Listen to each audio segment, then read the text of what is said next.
It's DOSCember. Warm up the CRT. It's time for another episode.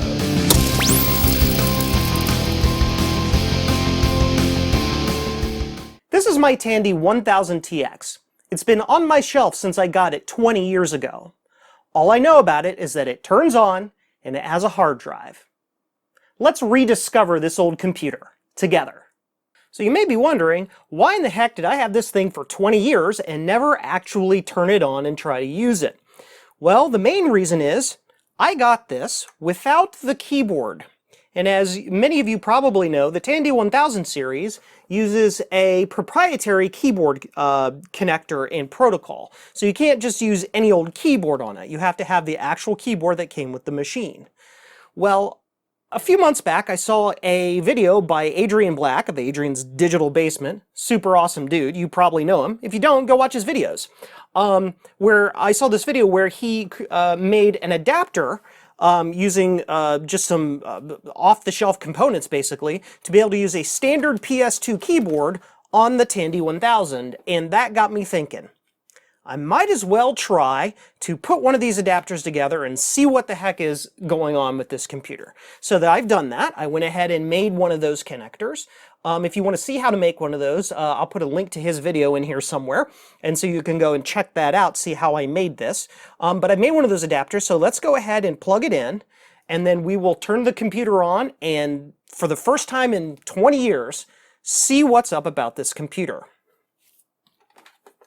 So we plug the connector in here.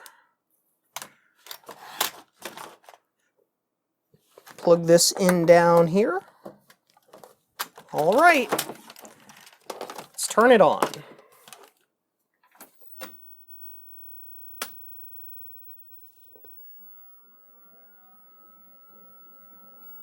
$640K of memory, that's standard for a DOS-style machine, of course.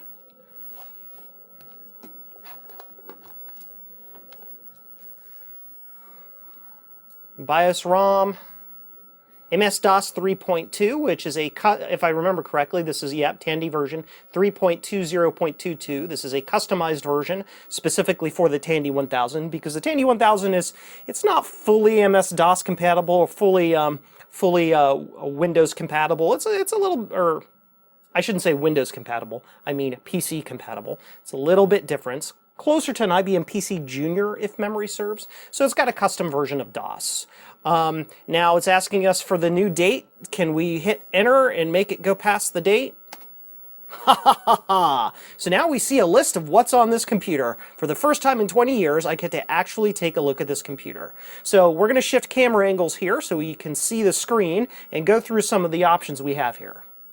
Alright, so let's take a look at what we got on the system here. A Quick Verse 2.0 Bible Illustrator, Quick Verse Companion, and then as easy, I think, as a spreadsheet application. WordStar, of course, is word processing. Fastback, I think, is a backup software.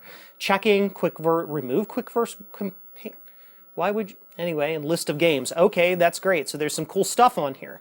Now, as you can see, there's some Bible stuff on here. A little bit of backstory. So this computer came to me from a local religious university, so that explains why it would have some of this stuff.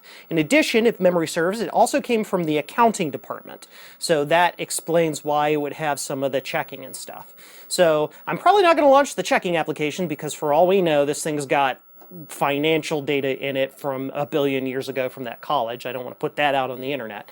But we will dig through some of these other things. Now this menu is very interesting. It looks to me just like a list of stuff, like it's in autoexec.bat and it just prints stuff out. It's very interesting. So let's load WordStar. We're going to hit 5 because it's number 5 and I hit enter. Interesting. And it loads WordStar. So what I'm thinking is there's probably a list of batch files in the root of the C directory that that basically correspond to those numbers. So you press the number and it's like executing a command. So can I exit WordStar? We can. Great. So let's do a dir and see. Yep, and there they are. 1, 2, 3, 4, 5, 6, 7, 8, 9, and all of that. Interesting. Interesting indeed. So if I rerun autoexec.bat, do I get my menu again? I do. Interesting. What else is on here? Quick verse. Okay, great. Let's do the obligatory quick verse here. Looks like it's got the King James version loaded.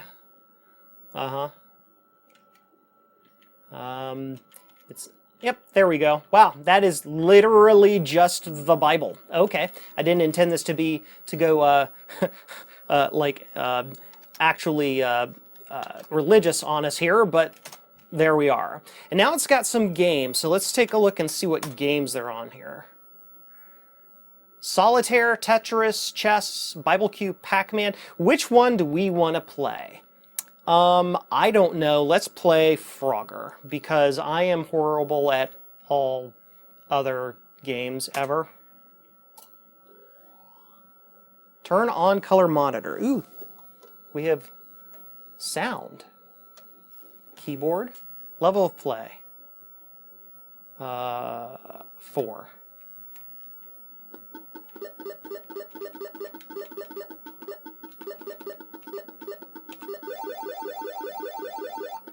Kind of a crappy version of Frogger, but it works. Oops. As you can see, I'm horrible at Frogger. I am the worst video game player ever. I had once thought about doing a Let's Play channel and decided against it because I'm awful at playing video games, as you can see. Apparently, whoever was using this computer was Corey Smith, the accountant's son, maybe?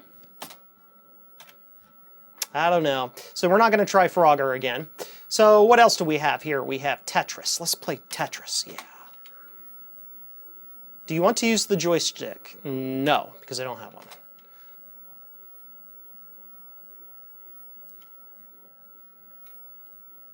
Yep, that's Tetris.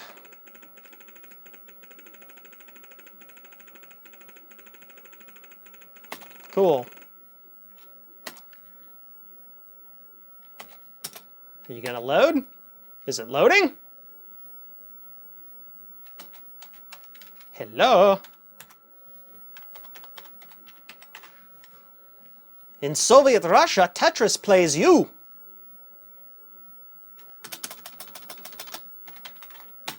I'm pressing all the keys. It's not doing anything. Why not? Fine. 3-finger salute. We'll reboot it and try some of the other games. List of games, because who needs all... Yeah, we're going to play games, because who needs all the rest of those things? Let's play Pac-Man.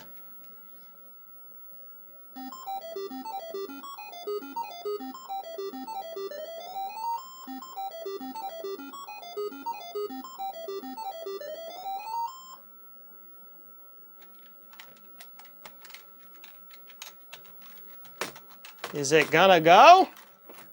And Pac-Man doesn't work. Oh no! We can't play Pac-Man. It won't take any of my key inputs. I have a feeling a lot of these games are actually joystick driven, and I don't have a joystick for this machine or an adapter to plug it in or any of that stuff. So not really going to be able to play those games. So let's reboot it one more time, and let's take a look at some of the other applications that are on the computer.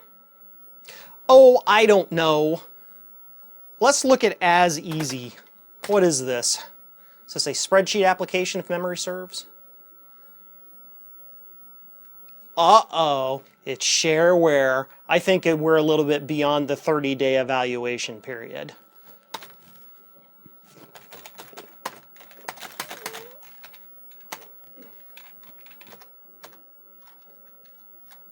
Interesting. Apparently, okay. Well, you know, applications like this are a pain in the butt to use with a keyboard. I'm not going to worry too much about it. But yeah, that's really all there is to this computer. There doesn't really seem to be too much loaded on the machine. But as we can see, some of the games don't work. I don't have a joystick for it, and other things like that. So I think in the future, this would be a great machine for setting up as a little DOS games machine. For what I understand, the Tandy 1000 is one of the best computers to do that for, to play really old classic DOS games. So maybe in a future video, we'll tear this thing apart, put a better CPU in it, like one of the NEC V20 CPUs. Maybe we'll see if we can load up some extra RAM, replace the spinning disk with a compact flash card, maybe put better audio in it. I don't know, there's a lot of promise for this old machine. Well, I'm glad I took this thing out for DOSCember and decided to give it a spin. It's a neat old computer with a lot of potential. I can throw some upgrades in it, make it a nice little games machine. Who knows, the sky's the limit. I will definitely be showing this again in the future. Thanks for hanging out with me today. Remember to like, subscribe, and ring the bell to stay up to date on my latest adventures. You can also support me in the museum by snagging some merch on jcm-1.com or becoming a patron over on Patreon. Links in the description. Well, that's all for today's episode. While you're here, check out some of my other videos, and remember, the Tandy 1000 TX is all you need.